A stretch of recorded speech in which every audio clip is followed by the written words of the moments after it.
Yeah, sometimes, and this is like a me thing, sometimes it feels exploitative being over there.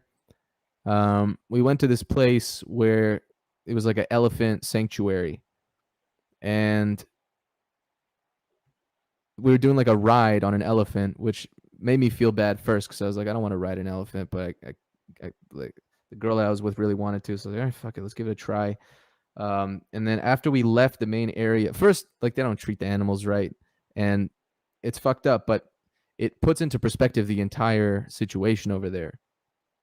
If you need to survive and you need to feed your family, you don't really give a fuck how you're treating your elephant. You care about you and your own right now. And once that's covered, then you get to start thinking about how you're affecting the environment around you.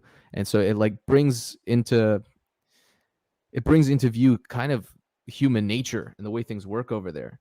So a lot of the businesses that you go to, that's their only source of income. And if tourists don't go there, they're going to starve. And that's like, it became brutally honest when we're sitting on this elephant. And after 5 minutes, we're in this area where they do a big loop. And we're in this area where we're far away from the entrance. And we look to the left and we see kind of like a shack made out of sheet metal. And there's two people in there just sitting. And that's where they live. And I was like, okay, I feel really bad that I'm doing this to this elephant, but this is the only way these people have of making money.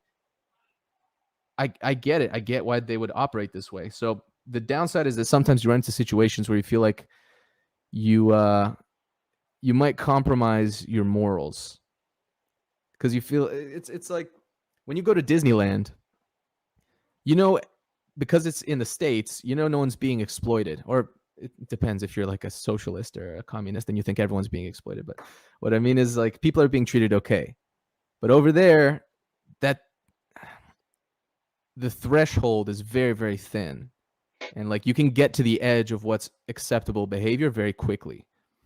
So yeah, another thing is sometimes it doesn't feel very safe.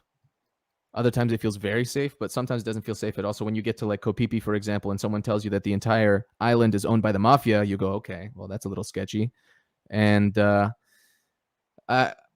didn't happen to me, but I had a couple people come up to me one day and they were like really upset. And I asked them what happened. And they go, this cop pulled us over and charged us $1,200 US because we were riding motorcycles. And we were allowed to, and we had our licenses and everything, but this cop was just not leaving us alone. And he told us he would put us in jail unless we paid him. And so that kind of like corruption type of stuff happens there as well. So that's one of the possible downsides, is that you can get taken advantage of. Other than that, it's a beautiful place.